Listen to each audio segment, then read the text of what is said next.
Okay, how did you get started in television, working in showbiz? Well, when I was a kid, I always wanted to be in radio. And so when I was a youngster, I used to call up these radio stations that were local to where I live, near the Houston, Texas area. And I used to ask them these questions like, how do you do what you do? How do you, talk over the top of the song? How do you get two songs back to back with no space in between them? And all these kind of questions that I was curious about because I wanted to do this. And years went by. My first job that I ever had was as a DJ, and sort of from there, I decided that I wanted to pursue TV. And I Mm. went to college and I got my degree in broadcast communications and began working in the business. The first thing I ever did was the reunion of the old Nick show, You Can't Do That on Television, and we did that up in Ottawa. And we went like 2 years later and did the 25th anniversary of You Can't Do That on Television back in the same place, and that was the studios of CJOH, which are unfortunately now demolished. And that's another sad, set of studios that are no longer with us. But from there, I just sort of progressed and kept working and had great opportunities come my way. And, here we are. So and it's been a fun ride. Yeah, you can do that in television. That's another classic Nick show. How was that experience like? Did you meet all the cast members or some? Absolutely. Yeah, we worked very close with them, actually. And it's all the more so special to me now that Les Lye, who played all the adult male characters on the show, is no longer with us. I Mm. spent a lot of time with Les both in 2002 and 2004, and I'm very honored to have spent that time around him from the two You Can't Do That on Television reunions because he unfortunately passed away a few years ago. And he's a great guy. But yeah, we hung around with the cast. We had all the original sets there. The lockers were there. The firing squad post was there. The library set was there.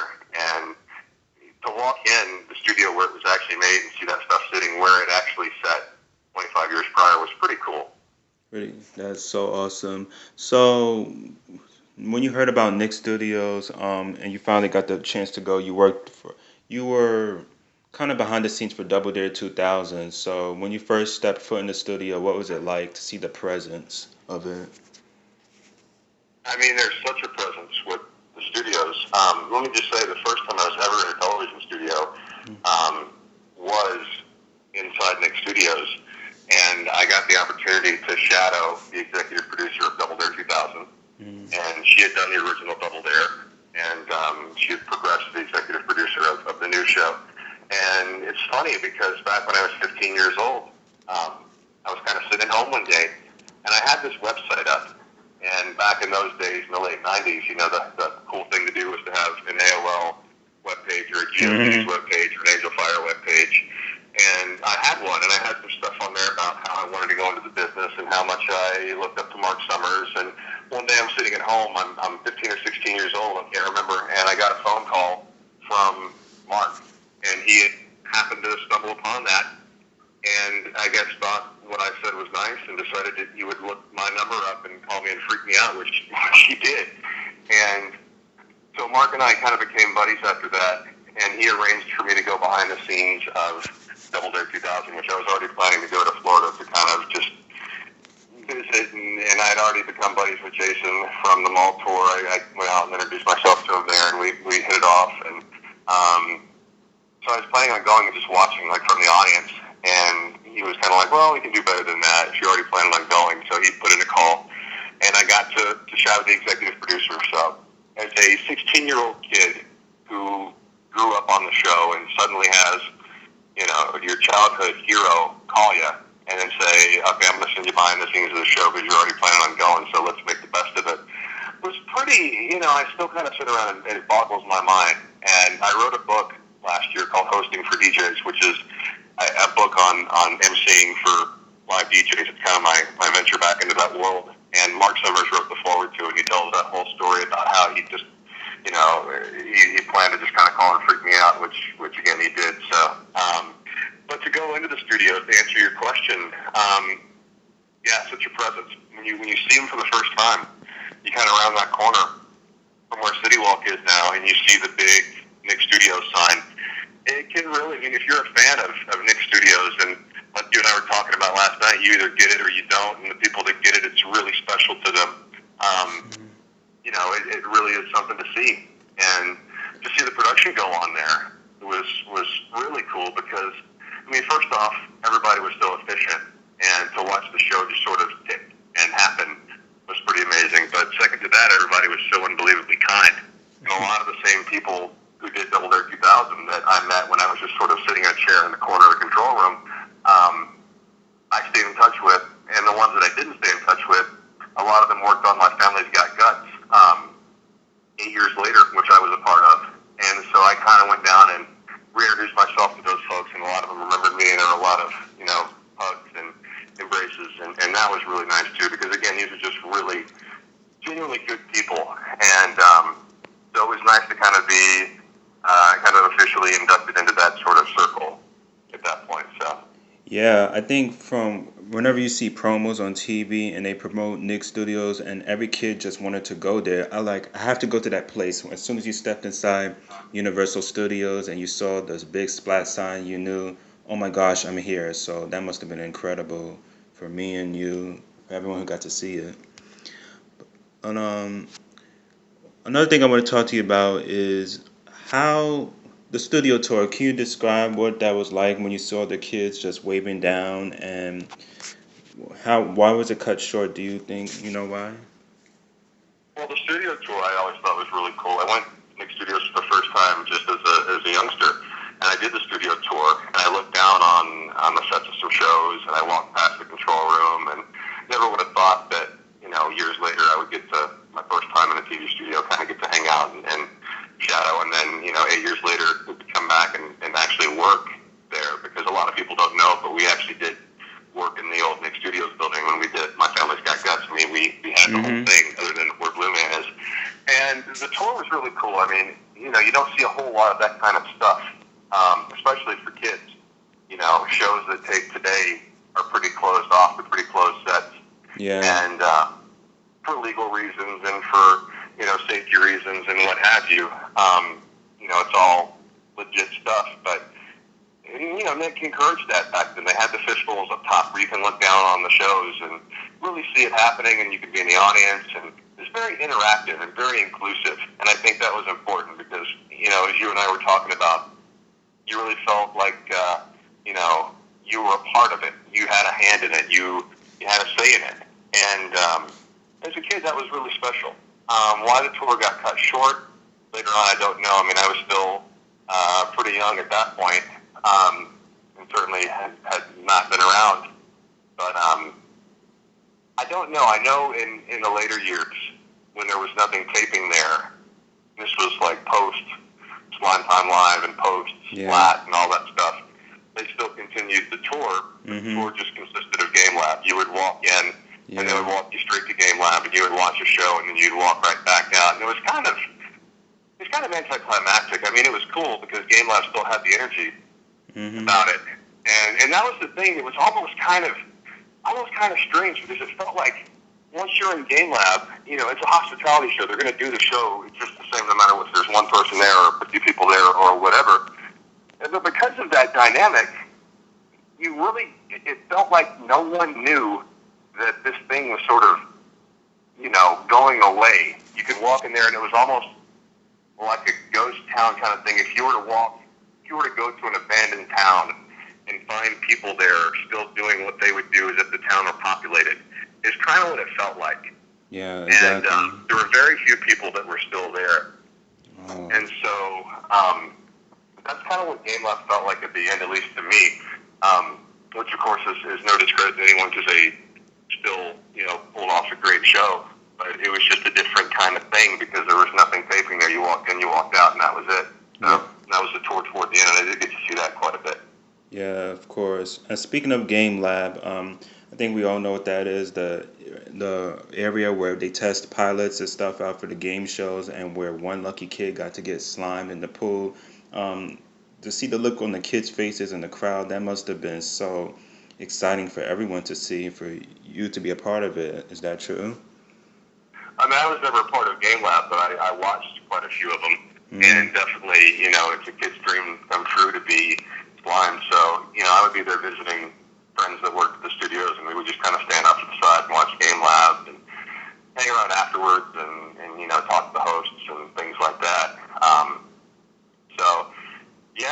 I mean, it was a kid's dream. They really just kind of built this kid's fantasy world where they hit all the things and all the points that a kid could possibly want to do, see, or experience while they were in there. And they were very in tune with that. And that's one thing that I really have to give them props for, because they were extremely sharp on what a kid would want and want to experience and things like that within Nick Studios. And that was because they talked to kids, I'm told, back in the old days. I mean, they really did listen to kids.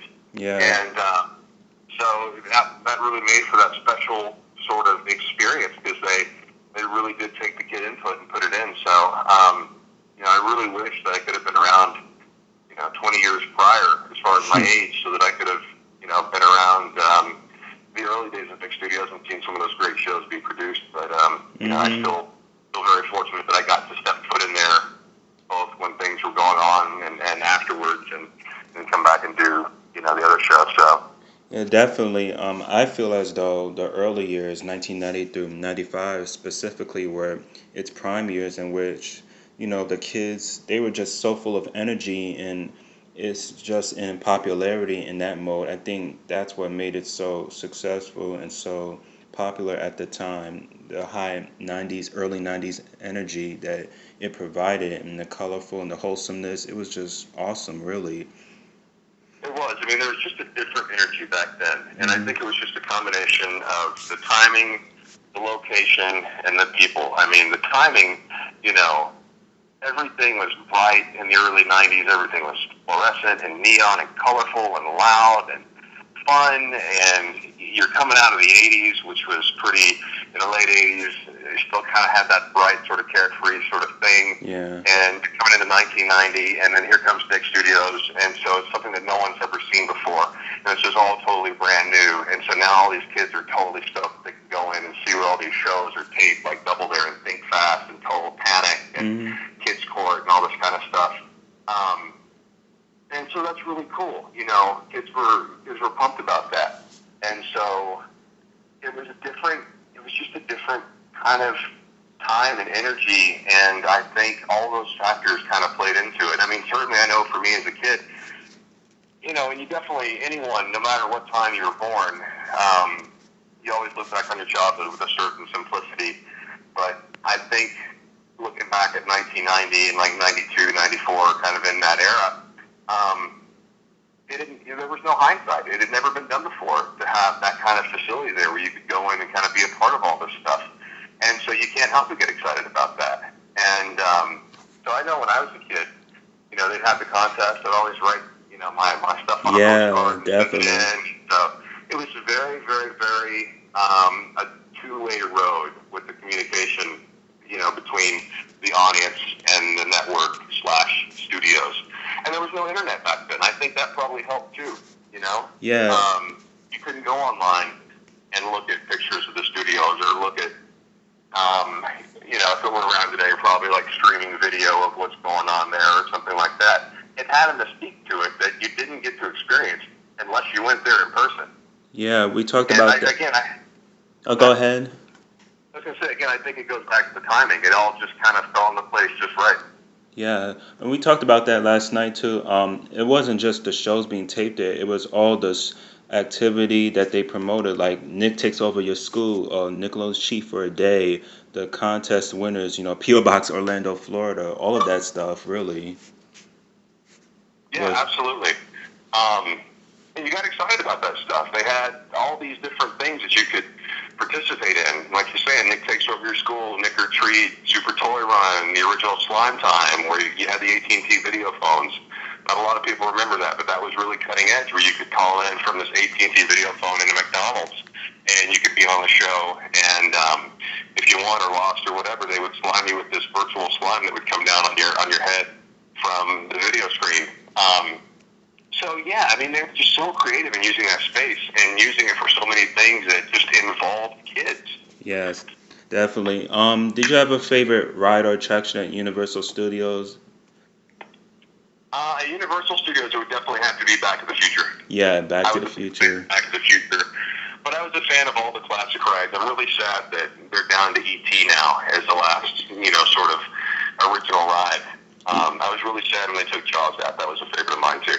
Yeah, Jaws was definitely a favorite. I mean, of course, there's roller coasters there now, but there's just something about the classic rides and the feels that not only added to Universal Studios and also Nick Studios there, but all that production and all the hub that was going on there at the time for Orlando. I mean, there was also TV shows like Superboy there and Swamp Thing, and of course, the Psycho 4 was filmed there. I mean, it was really kind of popular at the time, really.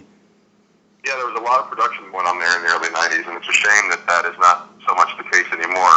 Yeah. And especially, I mean, I do love the Orlando area, and I wished that when we were doing Guts, that there was something else to kind of hop onto after we finished Guts, but there really wasn't. Mm, And so I wish that Orlando was sort of the production hub that it once was. But you know, yeah. times change, and such is life, and such is the business. But I think again, we were fortunate, those of us that you know were around to walk through the studios, or the folks that worked there, or whatever. We're all fortunate to at least kind of dip our toe into it. Yeah. What did you love about being in Orlando, Florida? Because I really feel like there was a sense of family environment home that worked for Nick Studios and was one of the reasons that worked for it, really. Yeah, Orlando was like a second home to me for a while. Mm-hmm. For a lot of reasons, I would go there, and when I would go there, I mean, I was there for business reasons a lot, whether it be like an audition or you know whatever. And so I would be there, and any time I was there, I would always go visit my friends at Nick Studios. I mean, I hated to go there and not walk through Nick Studios just because I love the place. Mm-hmm. And but I love Orlando. You know, Orlando was like a second home to me for a long time. Not so much the case anymore, but Yeah. for that time, for like 10 years, I'd say Orlando was a place I knew like the back of my hand, and I always knew I could sort of retreat there and know my way around and know good people to hang out with. And I knew, you know, my favorite restaurants and whatever, just kind of like, you know, your favorite restaurants at home. Um, so I enjoyed Orlando. And I Mm-hmm. definitely loved my extended time that I was there when I was working there. And that was nice too. You know, it's just a great place to be if you enjoy that sort of surrounding. Yeah. Um, so some people love it, some people don't. Some people hate the tourist thing. I always kind of avoided it, and so it never really was an issue for me. But Mm-hmm. overall, I love Orlando.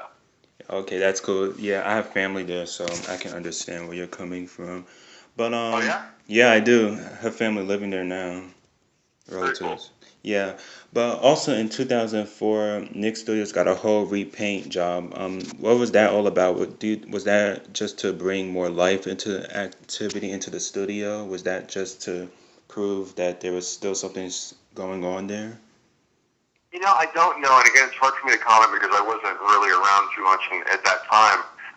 But I do know that that was around the time that Nick, the whole network, rebranded sort of Yeah. their look. And there was this press release that came out about the new color schemes. It was going to be, you know, black, white, light yellow, neon green, and then the trademark orange.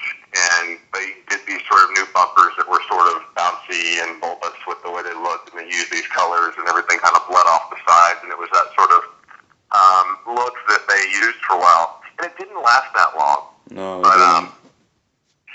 I guess that was part of that rebranding where they opted to paint the studios the colors that the new, you know, Nick sort of palette consisted of. And so, I mean, you know, it didn't last that long on the studios either, obviously because they closed down. Mm-hmm. But I thought that it looked cool. I thought it was a neat facelift to it. Yeah, and Splat was the last program being taped there, and then after the next year, the studios had closed for good. When you first found out about that, how did you react? One of the last times that I was there was during Splat, and it Oh, was right after they had wrapped production, and so we hung out on the Splat set, and I've got pictures of me on the set of Splat, and that was pretty cool to just walk out on the set of the last Nick Studio show and just sort of it was just me and I think one other person, at least one other person, and so we just sort of had that time where it's like, wow, this is where everything went on, and it was just kind of a neat thing, and that's of course where Blue Man is now. Splat was mm, in stage 18. I was definitely sad when I heard Nick Studios closed for provided a lot of the reasons why I got into my line of work that I got into. A lot of those shows really inspired me and made me want to do what I do because they had that wonderfully light, fun vibe about them that was attractive to me. Mm-hmm. And second to that, when they closed down, I thought that, as a bucket list of my career, that I wasn't going to be able to actually work there.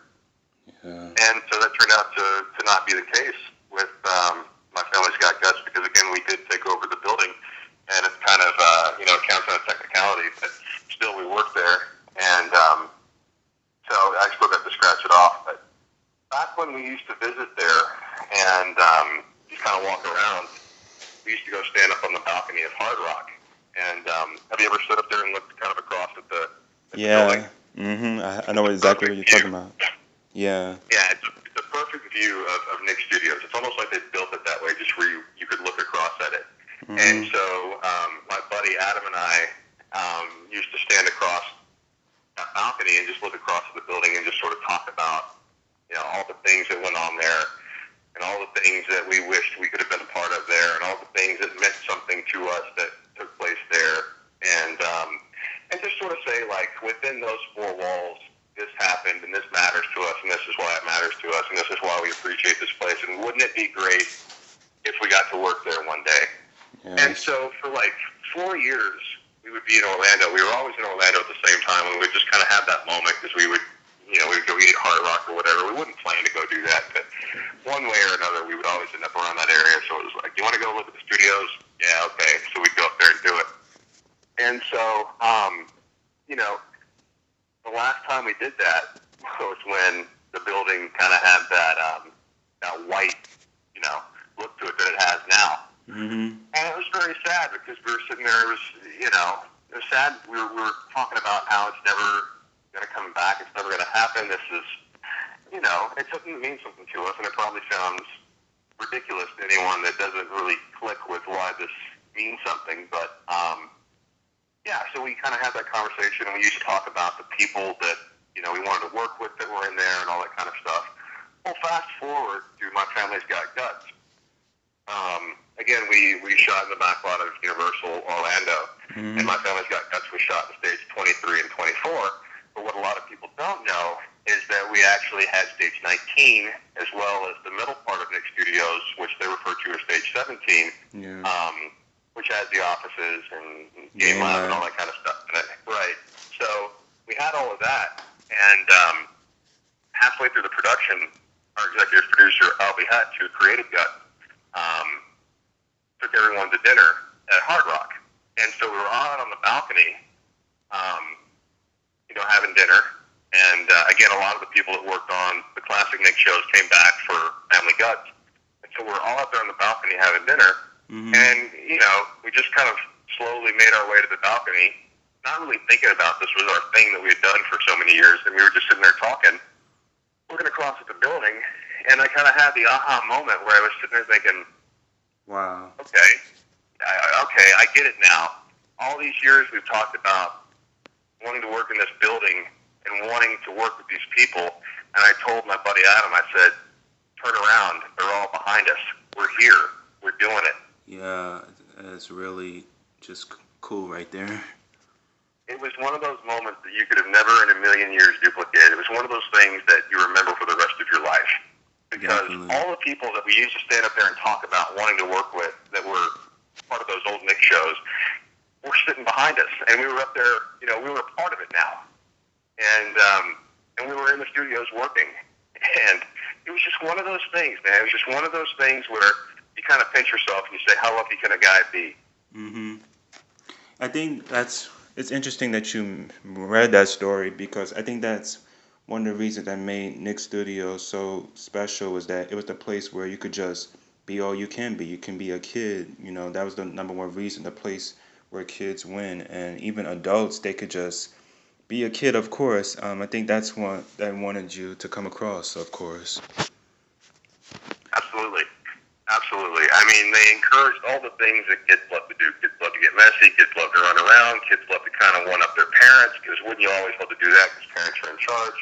and you put a pie on your mom and dad's face. I mean, they really were in tune with what kids liked, and the adults loved it just as much as the kids. I mean, it's so obvious in watching the old shows that the parents were in it as much as the kids were. So, and to Yeah. see the parents become kids again, and we even saw it on My Family's Got Guts. We saw the same thing happen. So it was really kind of a cool, beautiful sort of environment to be around. Yeah. And how was everyone on set? All the staff, workers, and people that you got to know, just how much loving and caring and friendly the environment was there, the work environment. The work environment that I experienced was just, I mean, you couldn't ask for anything better. You get greeted with hugs instead of, firm, go do this, go do that. It was that kind of thing. People genuinely liked each other. And the people that didn't, the people that were exceptions to that rule kind of went on pretty quickly. Um, so it was that sort of just all-inclusive sort of feel. I mean, my role in My Family's Got Guts in the big picture was very small, Mm-hmm. but I was treated as if, I was equal with anybody else that was there. And it's that kind of thing that you don't see in other productions. I mean, I've worked in LA, I've worked in New York, I've worked in Houston, I've worked kind of all over the place, and I've never really experienced that again. Mm. And something that I miss. I mean, I sincerely really do, because I would work with that ensemble of people for the rest of my life if I could, just because it was that great. So, Yeah. Yeah, that is so awesome. I want to talk to you about that piece of belonging that you got to take from the studio. What was it called again? Do you remember? I have a couple. Yeah, I have a couple actually. I have a big wooden sign that hung at the front of the Yes, door. that's it. Has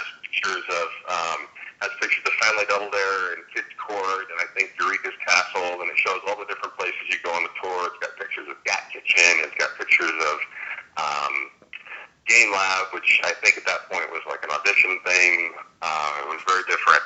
But Yeah.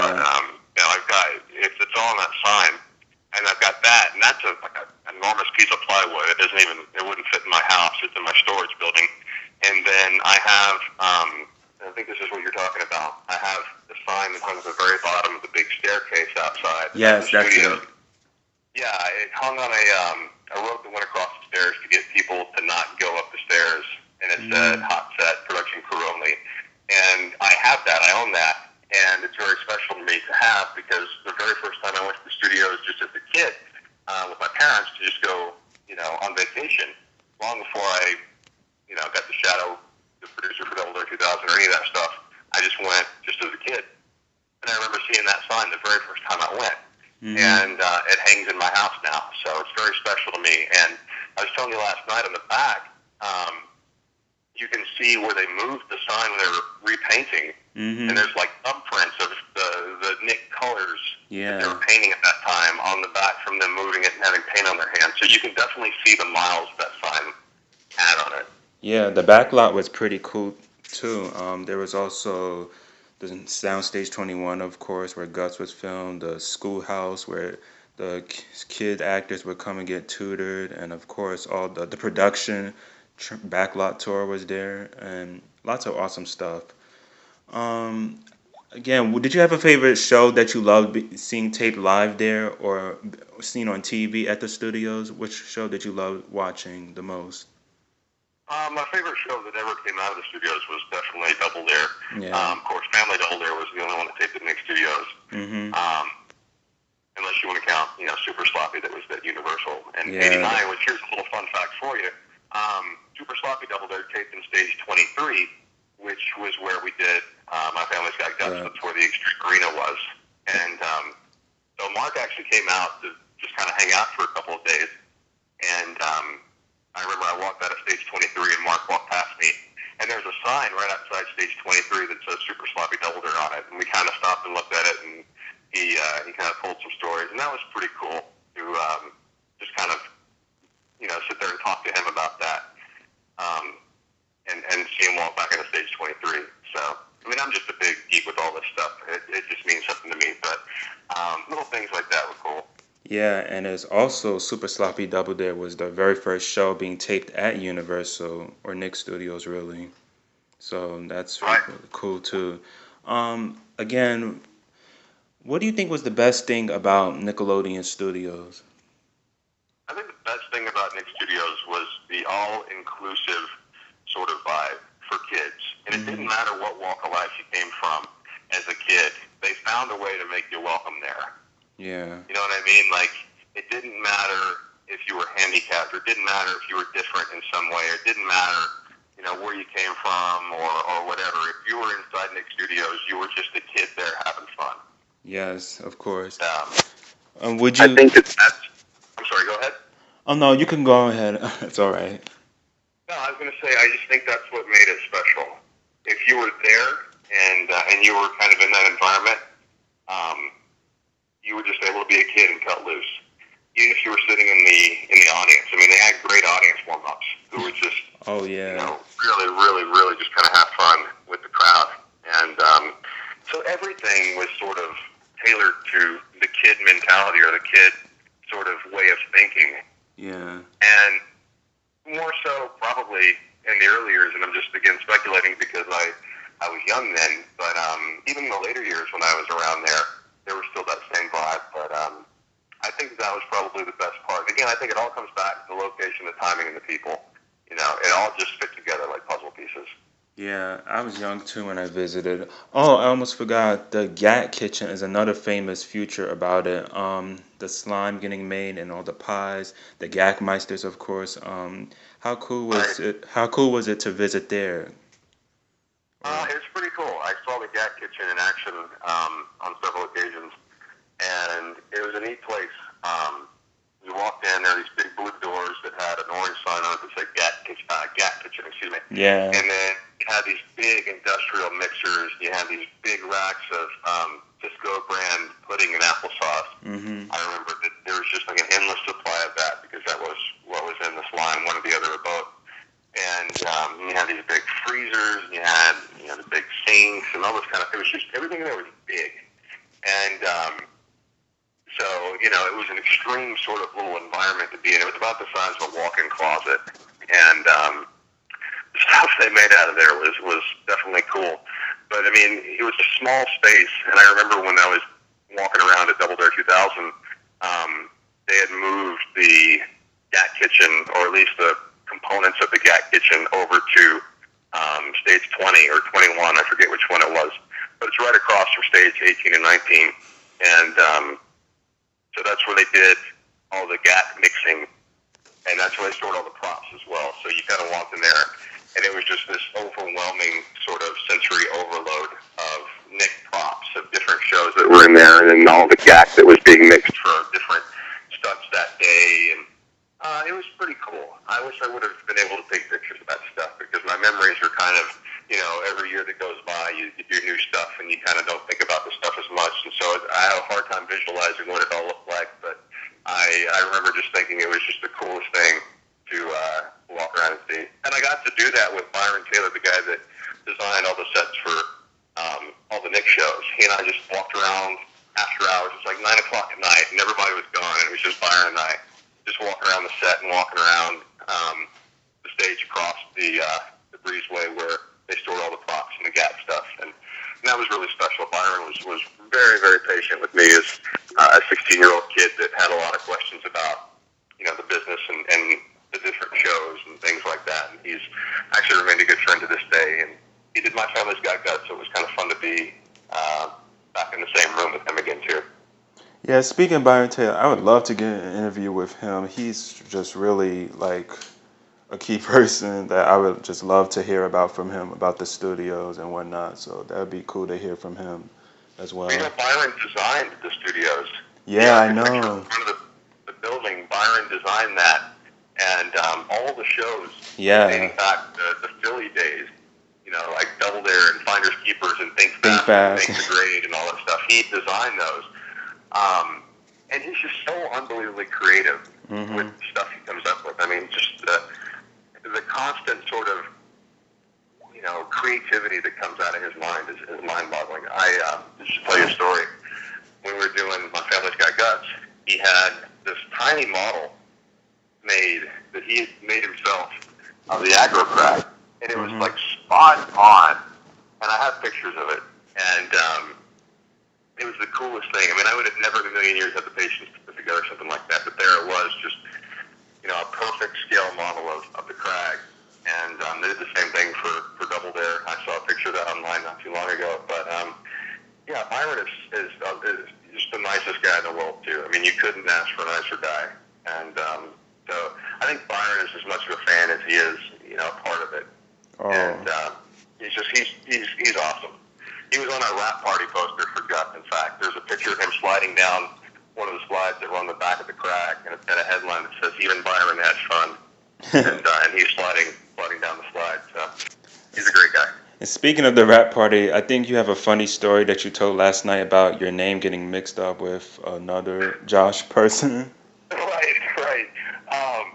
Yeah, we kind of all gave each other a hard time at Guts, and we had this board in the office that it was like a whiteboard, and people would write quotes on it from the day, because we all had walkies on, and inevitably somebody's going to say something stupid, and so somebody got on the walkie, one of the contestant PAs, and said, speaking of another Josh that was there, one of the players said, there was a kid, he said, "We need to get a jock strap and a cup size small for Josh." And that was all they said. And then you kind of hear around, because everybody's kind of in the same place, this chuckle and confusion. And I had to get on my walkie, and I said, I just want to clarify, we're talking about player Josh, not me Josh. And then you hear this big uproar of laughter from everybody. And that ended up making it on the board, the quote board. And then at the rap party, I didn't know they were doing this, but they had this video that played that had pictures from the show, and then they would cut away to these quotes, and that quote made a rap party video. So it was pretty funny. I was pretty proud that it made it up there. Yeah, it's definitely. Where do you think the Slime Geyser is now? Do you think it's in storage somewhere? I believe so. I think it's in storage. If I had to make a guess, I would just probably think that it's in, prop heaven somewhere. I can't imagine that they would have had a reason to save it, and I can't imagine that someone was sentimental enough to take it with them, because at that point, Nick Studios didn't really have any employees. So, I mean, I hate to say it, because I would have kept it if I could have got my hands on it. It would have been in my backyard right now, but I'm not kidding. But, no, I would probably guess that it didn't make it, which is probably the case for a lot of that stuff, which is unfortunate. But, I mean, they're huge pieces of, scenery, so it'd be tough to save the big sign from the front of the building, or it'd be tough to save the geyser. But the time capsule got moved. I know that. Yeah. It moved to Nick Hotel. Nick Hotel. Yeah, that Slime Geyser, that's like a piece of history right there. That was like the number one sight when you saw the Nick Studios walking in Universal Studios. When you saw the machine go off, you were just like, oh my God, I'm here. Yeah, that was the thing, and I'm honestly surprised that didn't end up making the trek over to Nick Hotel too. But I'm sure it was just impossibly hard to root up and move. Yeah, of course, it must have been heavy, of course. Right. And the thing that was funny about that is right before they closed, they completely repaired the Slime Geyser and repainted it different colors, and it was completely refurbished as a big sign on the front of the building, because the hurricane that came through kind of wreaked havoc on all that stuff and knocked some parts off the big sign and messed up some stuff on the geyser, and they fixed it all, and then 2 weeks later it was all gone. Yeah. Do you think anything could have been done differently to prevent it from closing, or was it just inevitable at that point? I think Nick Studios probably had a good run. I mean, 15 years is pretty darn impressive. I think I really don't know what you could have done differently, because trends in TV were just changing. I mean, you saw on the network, the rise of Cartoon Network, so now Nick has to compete with animation, and then the rise of the Disney sort of fake sitcom with the canned laughter, so now Nick has to compete with that. Yeah. And so all these different things are not really conducive to doing in front of a live studio audience in the studios. So, they just had to do what they had to do to sort of stay on top and compete with where the current competition was. And, you just have to do that. It's a business thing. And you can't fault them for it. Yeah. Would I like to see it still around? Of course. I mean, I'd be the first one in line to go back if it reopened. But do I even be possible? Probably not, just because of the gap in time that's passed. It would be a brand new thing for kids today, because all the kids that would remember it are, older in their 20s or 30s, or at the very least, their late teens. But my point is well past the demographic that would be targeted. So, Yeah, definitely. A lot of people I know want to see it reopen, but realistically, would it live up to the expectations that we would have for it? Would it be the same? Would it be just as good, or would it fall short? And would we say, man, it's not as good as what it used to be? Yeah. So, it's kind of one of those things that no one's going to give the same answer on, because everybody's got an opinion on it. Certainly, you'd love to say, all right, let's open this thing back up, and it's going to be just as good as it used to be, and everybody kind of take your places, and 3, 2, 1, let's go. But, it'd be really hard to trap lightning in a bottle twice. But that said, if they ever did it, I would totally support it. Yeah, it doesn't even have to be the same as it used to be if it opened. It would just be there to entertain kids and stuff. That's really the main point. Right. Yeah, because back the early 90s, like that was a time that could never really happen again. It was really a special era, really, and all of the yeah. It really was. Yeah, of course. Would now what are you up to now? You're a freelance writer, is that right? Nah, I own an advertising agency. Yeah, I sorry. produce, and we produce television spots for companies. And we also do, all the things that an advertising agency does: long format videos, radio, billboard, print media, all that kind of good stuff. So that's one kind of department, or compartment, if you will, of my work. And then I'm kind of back in the DJ realm a little bit, but I'm kind of on the other end of things now, where I travel around and I train DJs, and I provide seminars and workshops, and I have 2 DVDs out that I host, and a book out that I wrote, which again, as I mentioned earlier, Mark Summers was kind enough to write the forward for that. And then my third kind of thing is I'm in the freelance world in television still. So I've been very fortunate to continue sort of, the big dream. A few years back, I posted briefly on the Game Show Network on a show called GSN Live. I worked casting for some great shows like Biggest Loser and Last Comic Standing and Super Nanny. And so, yeah, I still freelance in the television world.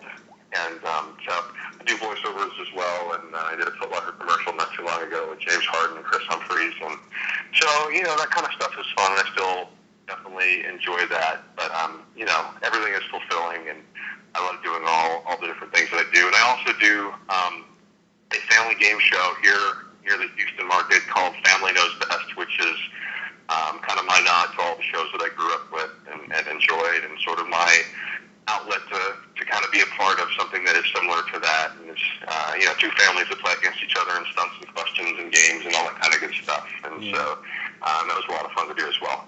Okay. How great was it to work for the GSN network, just doing what you love, being raised on game shows? How much fun was that? It was a blast. I was there very, very briefly. I was just sort of a guest host when they were rotating hosts in and out, when they didn't have a 4th host on GSN Live. But it was unbelievable. It was just a dream come true to do, and it was live, and it was national, and, it's every host's dream. So I loved doing it, and I really wish I could have done it again, but, c'est la vie, and that's how it works. But, it was awesome. Everyone in there was just incredible, and still really good friends of mine. Yeah, and can you also discuss about what we talked about last night about the Double Dare 25th anniversary not coming together? Can you explain that? Yeah, a lot of the guys, and probably gals that listen to your interviews, may be familiar with the Double Dare 25 Facebook page. And I'm one of several people. I'm not the only one. There's a nice-sized little ensemble of people that contribute to that. But the plan was, it started off with Mark and I having a conversation about wouldn't it be fun just to kind of have a one-off sort of reunion and invite the fans to come in and watch and pick them out of the audience and play the game and just kind of do the whole thing. And unfortunately, for several reasons, that didn't really come to pass. We still talk about it, and who knows, maybe it'll happen, and you guys can all come and check it out. But Mark and Harvey and Robin are about to do Double Dare out in Yeah. Philly. So, there's definitely chances to see those guys together. And when they're together, it's just sheer magic still. So, definitely check that out if you're in the area. Okay. Um, there was also another story where you explained when you got to be on My Family's Got Guts and you saw the lights in the studio game lab still working and functioning. Can you explain that feeling? What it was like? Do you remember talking about that? Yeah, yeah. I'm not sure if it was when we were there for Guts. It may have been the year prior to that when we were just kind of visiting. But basically, the tour had where you go upstairs and you walk through what they call the fish bowls, where you go look down on stage 19, you make a right-handed turn, you walk past the control room, and you make another right-handed turn, and you look down stage 18, and you go down and you do game lab. But right before you went to the stage 19 fish bowl, there was kind of all these little scenery and props and things like that. And Mark's podium was there for a while, actually. And you could just sort of kind of pass those and go into the first fish bowl, where there was this big sign, this big marquee sign that had these chasing lights around it, kind of like an old movie theater sign. And I forget what it said on the sign, like now playing or now in production or something like that, just something, clever for the tour. But the lights chased. And we went up there just to kind of walk around and see what was there. And all the stuff was still there, but more, interestingly, was that those lights on the sign were still lit up and chasing around. I mean, some of them had burned out, but for the most part, they were all still on and chasing. And it was like the tour was still going on. People vacated in such a way that no one had the foresight to say, let me turn off the timer on these lights. And I guess it just kept running until all the bulbs burned out. But it was the weirdest, coolest, strangest, most awesome, creepiest, cool thing, ever. So it was just one of those things that made you just kind of stop and think, this place still kind of has a life of its own. Yeah, that's very cool to hear that. I think it's still functioning today if you look on the sneak in videos, of course. But Blue Man Group is currently operating the studio now. Have you seen Blue Man Group live? I haven't, actually. I've seen Blue Man Group like half a dozen times. And it's funny when we were doing Guts, when we were back in the studios, because we used the first and third floor of stage 17, and then we used stage 19. We had to kind of coexist with Blue Man Group quite a bit. And so they would be in the hallways practicing where they throw the marshmallows and catch them in their mouth and things like that. So we actually got to be pretty good friends with the guys that were at Blue Man. And I went and saw the show a couple of times when I was there, and it's such a cool show. And they revamped it a couple of years ago, and I went and saw it again, and just a blast. I mean, honestly, I'm so happy that they're there because there's such a life in that building again. And even though it's not a Knicks show, that building is active, and there's stuff going on there. And I think that that's got value to it. Yeah, of course. I want to talk about all the shows, particularly favorites of mine that were taped at the studios. Of course, Double Dare was one. Who didn't love Double Dare? But I also loved Roundhouse, of course. Mm-hmm. Yeah, did you like Roundhouse? I loved Roundhouse. I thought Roundhouse was a really unique show, and it pushed a lot of boundaries. I mean, if you remember, they talked about some pretty serious issues on that show, but they did it in a comedic, Definitely. musical kind of way. And you got to think, how did that show even get on? I mean, it could never work today because of that. You Hmm. have to really sort of numb it down and just sort of not talk about that kind of stuff. But Yeah. the thing that I enjoyed about Roundhouse, just as a musician, was the musical arrangements. I mean, they really put some great thought into those arrangements, and they had some great vocalists that were on the show and great musicians up in the band. And I had a chance to talk to the gentleman whose name escapes me that co-wrote a lot of the songs in the show and arranged a lot of the songs in the show. And he sort of talked about the process that they went through, and he actually sent me a CD of some recordings that were like direct from the board that sounded just unbelievably pristine. And so I listened to that over and over, and some of my favorites were on there. And it's funny, one of the old Roundhouse cast members was a stunt guy on Guts. And he and I got to be buddies, and I told him I had that, and he asked me if there was this particular song on there that he sang that he didn't have a copy of, and sure enough, it was on there, so I hooked him up with that, and it was just one of those kind of happy moments and happy accident kind of things. So, Oh my gosh, that's. Wait, he was actually on the stuntman on Guts? my family's got Guts, yeah. Oh, There's one of okay. the season 4 cast members from Roundhouse. David Nichol was one of our stunt guys on Guts. Okay, I think I've heard of him, and also I also loved Figure It Out, of course. Right, Figure It Out was great. Yeah, and what else? Clarissa was cool. Welcome Freshman, that was really a unique show. Welcome Freshman. Welcome Freshman was unique. Did you know that oh, I'm getting this fact right. I think it is the house from Clarissa became the house for Gullah Gullah Gullah Gullah Island. Island, yeah, Yeah, yeah, yeah. It yeah. was And the that's just whole. another brilliant Byron Kaler thing because he repurposed that house, and unless somebody told you that, you would never know because it was redressed so beautifully. Yeah, And so, and yeah, I mean, I love those little fun facts because there were so many things that were repurposed yeah, that just over and you'd never over. know about. You'd never know about. Like, for example, the Big Banana Obstacle on Double Dare 2000 was on Keenan and Kel. Hmm. The one-ton human hamster wheel from Double Dare was in the temple from Legends, and then it went from the temple back to Double Dare 2000. It was the same prop, same Yeah, piece, and I walked in it, and it's you can see the age of that thing, and then it went on to beat the clock years later, which is not a Nick show, but they somehow had some of the old props, and the Sunday Slide was it was in Legends as well, and hmm, then that same slide piece, the same exact prop went on to Double Dare 2000. And then the wave slide from Super Sloppy Double Dare and Family Double Dare was repurposed as the slide you walk up at the beginning of Just Desserts, which was the new Sunday slide on Double Dare 2000. So many little things like that. He was brilliant in just repurposing those props. I mean, I could just go on and on and on about the things that yeah. he's I told me know. It's so that cool. he's repurposed. So things like that fascinate me, and just to know about that stuff and get a feel for the creativity that he has is just mind-boggling to me because I could never do that kind of stuff. But I love learning about it. It's very interesting to me. Yeah, I just love learning about the studios. The more I learn, the more fascinated I get. And also that Gullah Gullah tree that was used on that show. I also saw that on an episode of All That, and I was like, Oh, wow, that's. when Coach Cretan's up there, they Yes, call it of course. the crazy Gullah Tree. Yeah, Yeah. My buddy Adam, you guys listening should look up Adam Wurtzel. I've He heard of interviewed Kel him. Mitchell. Yeah, he was my buddy that I was telling you about earlier that I used to stand on top of Nick Studio, or Hard Rock and across the Nick Studios with, and we worked on Family Guts together. Anyway, he's gone on to have an amazingly wonderful career, and he interviewed Kel Mitchell, and he asked him specifically about the crazy Gullah Gullah tree. So if you look up Adam's interview with Kel, you can hear them talk about Yeah, why I they call seen it the it. crazy Gullah Gullah tree and all that kind of stuff. And he tells stories about them goofing around on their show sets and stuff like that. So Adam's a great guy, and definitely check out his stuff. Okay. Another thing I want to mention, of course the famous credits ending. Did you see that happening? Was that ADR when you were working on Double Dare 2000? Well, not technically working on it, but did you see Jason recording it? Where was that like? Where did he do that at?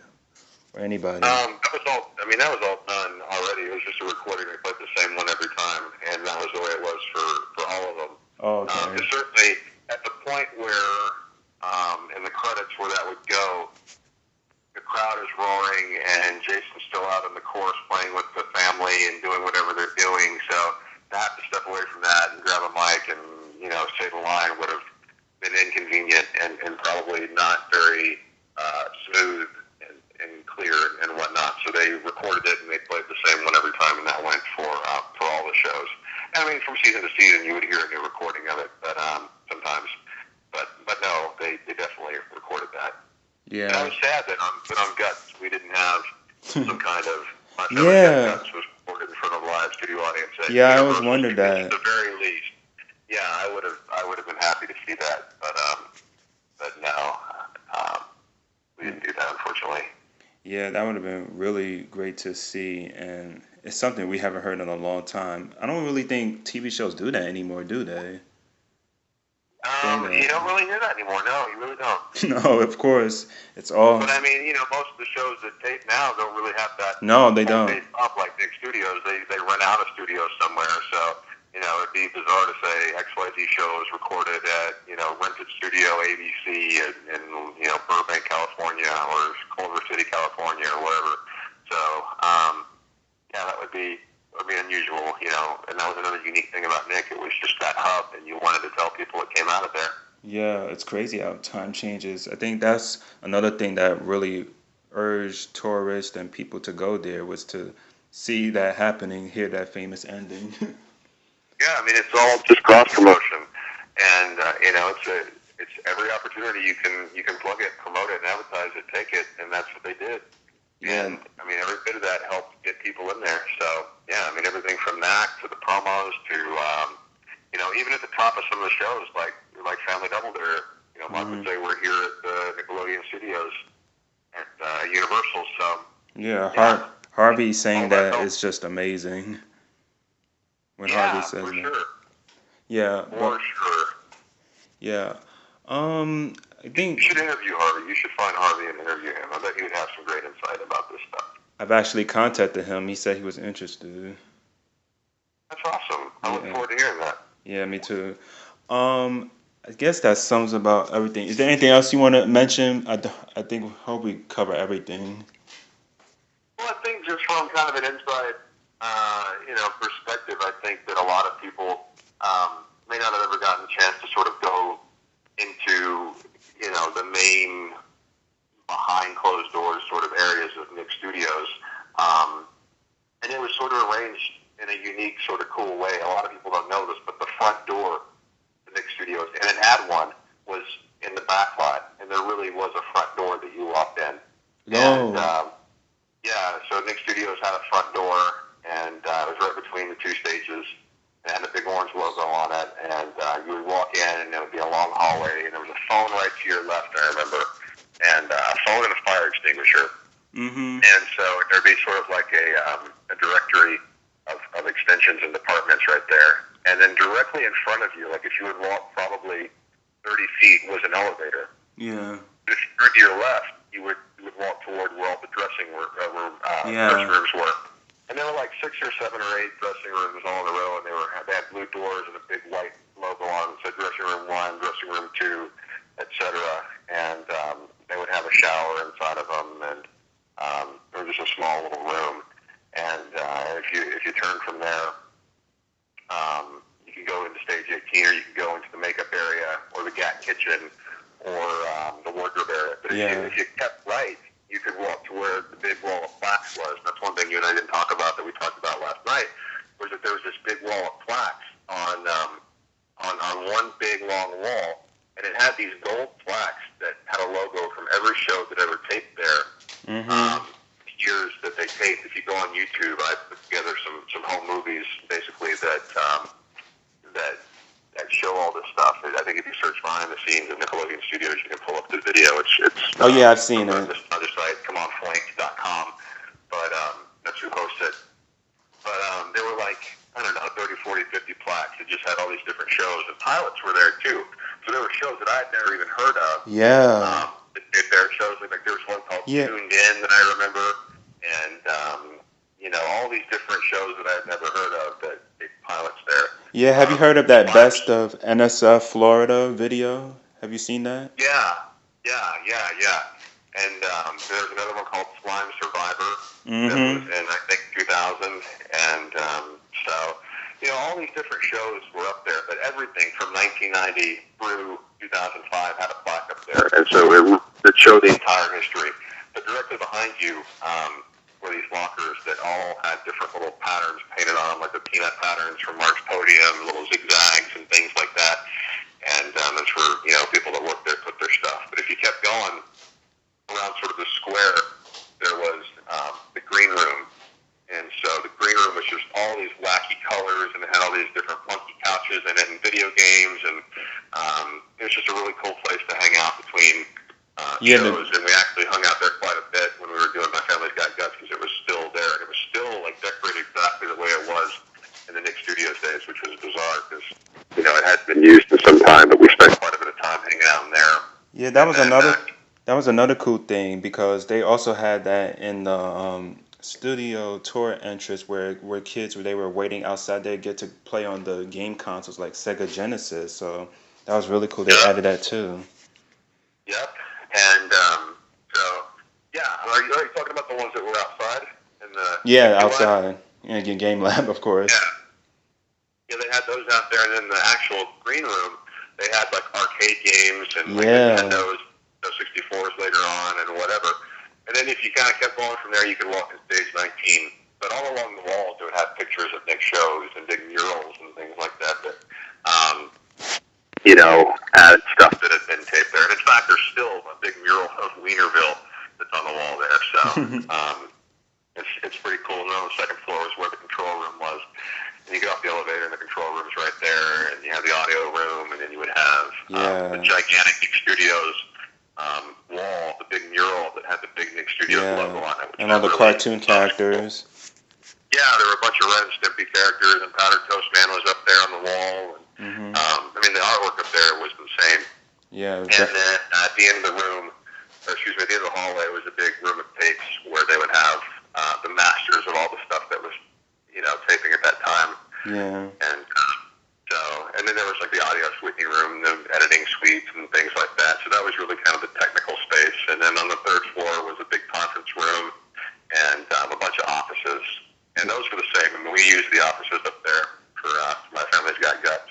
Oh. So it was a neat space, and every floor was different from the other. Wow. Is it true that Nickelodeon magazine offices were there too? Do you know that? I don't know. I know that Nick Recreation was there for a while. I don't know if Nick Magazine was there, but I remember when Nick Rec was there. And so they had different departments that were in Nick Studios, but as far as Nick Magazine, I really don't know the answer to that. Okay. Yeah, I would definitely love to get my hand on one of those plaques, but it's probably never going to happen. It's probably too good to give they're all away. long gone, and they either got given away or they were thrown away or something. I know some people have them, and it's funny, actually. Let me tell you this: I saw the one for Legends on eBay a while back. Oh, it's been like 3 or 4 years, but the one from Legends was on eBay. Yeah, I love Legends. That's like next to that and Double Dare. That's like my favorite game show ever, Legends of the Hidden Temple. Yeah, it's funny. They kept Olmec around for a long time. Like after the studios closed, Olmec was still there. Oh my gosh, I've always wanted to know that. Yeah, they kept Olmec, and there's a picture I remember of some people. I don't know what they were doing there, but they were in stage 19, and for whatever reason, somebody had put Olmec in there, and there they were crowded on Olmec. Yeah. And speaking, it's funny that you mentioned that the front entrance was in the back lot because I used to think for the longest time that the staircase in the front of the studio, that was like the front entrance whenever I went there when I was younger. I used to always think that, but it was actually the production crew offices. Yeah. Well, it's funny.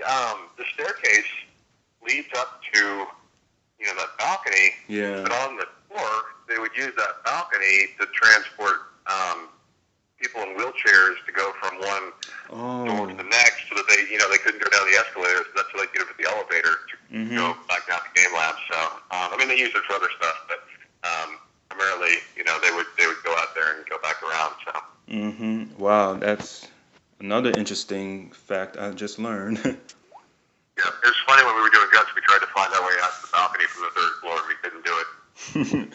So only people who have access to wheelchairs were the only ones who got to go up that. I don't know if they're the only ones, but I know that was part of the tour sort of line.